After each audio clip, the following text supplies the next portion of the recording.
હર્ષભાઈ સંઘવીએ ભાગળ સ્થિત પૌરાણિક મંદિરમાં દર્શન કર્યા। રાજ્ય ગૃહમંત્રીએ ભાગળ વિસ્તારમાં અંબાજીના દર્શન કર્યા।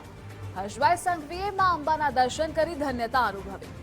રાજ્યને શાંતિ, સલામતી અને સુખાકારી માટે પ્રાર્થના કરી।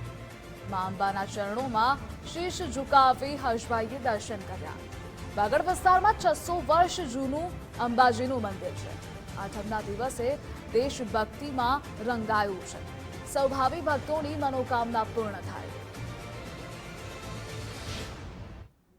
આઠમ અને નોમ એટલે કે માં અંબાની ભક્તિમાં આખું ગુજરાત, આખું દેશ રંગાયેલું હોય છે। ત્યારે આજે જ્યાં છત્રપતિ શિવાજી મહારાજ દર્શનાર્થે સુરત આવેલા ત્યારે આવ્યા હતા એ જૂના અંબાજી મંદિર ખાતે સૌ ભાવિ ભક્તો જોડે માં અંબાના ચરણોમાં પ્રાર્થના કરીને સૌ લોકોની સૌ મનોકામનાઓ પૂર્ણ થાય તે પ્રાર્થના કરવાનો અવસર મને પ્રાપ્ત થયો।